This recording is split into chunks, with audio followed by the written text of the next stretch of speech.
Friends, அனைவருக்கும் வணக்கம். இன்னைக்கு ரொம்ப சந்தோஷமான நாள்.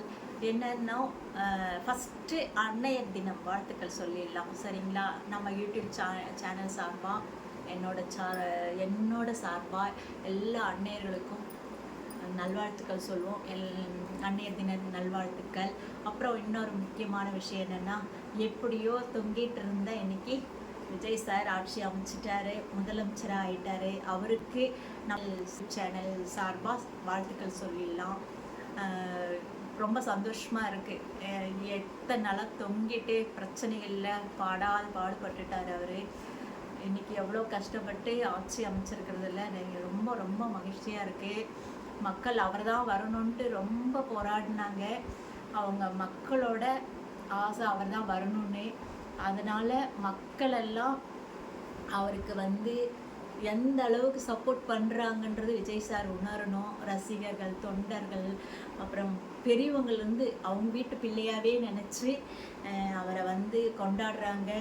விஜய் சார் இதெல்லாம் மனசில் வச்சுட்டு இந்த 5 ஆண்டு காலம் ஒரு ஆட்சி பொற்காலமாக இருக்கணும். எல்லாம் உங்களை குறை சொன்னாங்களோ, இப்படி இருப்பார், அப்படி பண்ணுவார், இப்படி செய்வார் அப்படின்னு அந்த குறைகளெல்லாம் வராமல் பார்த்துக்கணுன்றது தான் என்னோட எண்ணம். அவரை தற்கொலைன்னு சொன்னாங்க. அவருக்கு மக்கள் பெண்களுக்கு பாதுகாப்பு இல்லைன்னு சொன்னாங்க. அந்த மாதிரி நிறைய சொல்லிட்டாங்க. அதெல்லாம் இல்லை, பொய், அதெல்லாம் பொய்ன்றதை அவர் நிரூபிக்கணும். இந்த 5 ஆண்டு காலமும் மக்களுக்கு என்னென்ன தேவையோ எதுதான் அதெல்லாம் அவர் பார்த்து செய்யணும். உடனடியாக செய்யணும்னு இல்லை, கொஞ்சம் டைம் ஆகும்.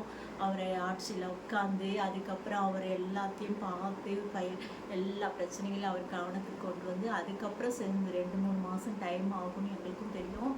நீங்கள் பொறுமையாக 2 மாதம் 3 மாதம் டைம் எடுத்துக்கிட்டு மக்களுக்கு எந்தெந்த செய்யணும், நீங்கள் கொடுத்த வாக்குறுதியெல்லாம் ஒவ்வொன்றா நிறைவேற்றணும். ஏன்னா வாக்குறுதி தான் மெயினாக மக்கள் கவனத்தில் வச்சுருக்காங்க. அந்த வாக்குறுதியெல்லாம் நீங்கள் ஒவ்வொன்றா நிறைவேற்றணும். மக்களுக்கு பாதுகாப்பு வேணும், அது மெயினாக வேணும். அப்புறம் இந்த துறைகள் இருக்குது இல்லைங்களா, லஞ்சம் ஒழிக்கணும். மெயினாக எல்லா துறையிலையும் லஞ்சம் வாங்குறாங்க. அதை கண்டிப்பாக நீங்கள் உங்கள் கவனத்துக்கு கொண்டு உங்கள் கண் முன்னாடி உங்கள் கண்ணோட்டத்திலேயே இருக்க மாதிரி பார்த்துக்கணும். அப்புறம் மாணவிகளுக்கு தரமான கல்வி கொண்டு வரணும். நீங்கள் கவர்மெண்ட் அரசாங்க ஸ்கூலுனாவே கொஞ்சம் இதுவாக இருக்குது. ப்ரைவேட்டு ஸ்கூலில் பயங்கரமாக பணம் வாங்குறாங்க. நீங்கள் அந்த அளவுக்கு ஈக்குவலாக நம்ம தமிழ்நாடு கவர்மெண்ட் ஸ்கூலில் நீங்கள் கொண்டு வரணும். ஏழை மக்கள் எல்லாம் பார்த்து அவங்களுக்கு எல்லா சௌகரியம் கிடைக்கணும். நிறைய இப்போ இருக்குது. நிறைய மக்களுக்கு நிறைய ஊரில் நிறைய தேவைப்படுது. ஒவ்வொரு ஊரில் கிராமத்தில் தண்ணி வசதி இல்லை, ரோடு வசதி இல்லை. உங்கள் எம்எல்ஏ இருக்க அந்த ஊர்லெல்லாம் அவங்க கண்ட்ரோலில் பார்த்து எல்லாருக்கும் எல்லாமே கிடைக்கணும். உங்கள் ஆட்சியில் எதுவும் இல்லைன்ற மாதிரி இருக்கக்கூடாது. அதுதான் எங்களோட இன்னொரு கோரிக்கையும் கூட, சரிங்களா? உங்கள் கண்ட்ரோலில் கொண்டு வரணும். அநியாயம் நடக்காமல் பார்த்துக்கணும். ஏற்கனவே நம்ம பார்த்துருப்போம், இந்த 5 வருஷத்தில் காவல்துறையினர் எப்படிலாம் ஒரு சிலர் பண்ணுற தப்புக்கு நம்ம எல்லாரையும் சொல்ல முடியாது. அதெல்லாம் நடக்காமல் பார்த்துக்கணும். சும்மா விசாரணைன்னு கூட்டிகிட்டு போய் ஒரு அப்பா பையனையும் கொண்டுட்டாங்க, அந்த மாதிரிலாம் எதுவுமே இல்லாமல் எல்லாமே சிறப்பாக இருக்கணும்னு ஆசைப்படுறோம்.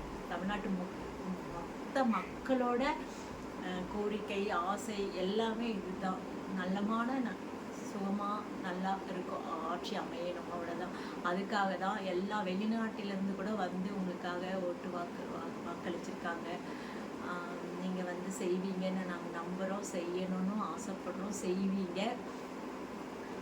என்னோட கோரிக்கைன்றது நான் இதெல்லாமே ஏன் சொல்கிறேன்னா, இது எல்லாரோட மனசுலையும் இருக்கிறது தான் நான் என்னோட சேனல் மூலமா சொல்கிறேன்.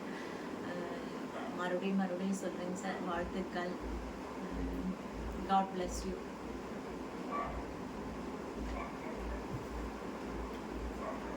நான் காவல்துறையை நீங்கள் கண்டிப்பாக கண்காணிக்கணும் சார். ஏன்னா காவல்துறை ஒரு சிலர் பண்ணுறது எல்லாரையும் நம்ம குறை சொல்ல முடியாது. ஒரு சிலர் பண்ணுறது ரொம்ப அநியாயமாக இருக்குது. அதை நீங்கள் போன ஆட்சியிலே நீங்கள் பார்த்துருப்பீங்க. அப்பாவும் பையனையும் விசாரணைன்ற பேரில் கூட்டிகிட்டு போய் கொன்னே போட்டுட்டாங்க. அந்த மாதிரி அநியாயமெல்லாம் நடந்திருக்கு. இதெல்லாம் உங்களுக்கு நல்லாவே தெரிஞ்சிருக்கும். அதனால் காவல்துறையை நீங்கள் கண்டிப்பாக உங்களோட கண்ட்ரோலில் எடுத்துக்கங்க. கண்காணிச்சுட்டே இருங்க. மக்கள் வந்து மகிழ்ச்சியாக இருக்கணும். அதுதான் என்னோட ஆசை, உங்களோட ஆசை, மக்களோட ஆசை, எல்லாரோட ஆசையும். நான் இந்த சேனல் மூலிமா எனக்கு வாய்ப்பு கிடைச்சிருக்கு, அதனால சொல்கிறேன். நிறைய பேர் சொல்ல முடியாமல் இருப்பாங்க.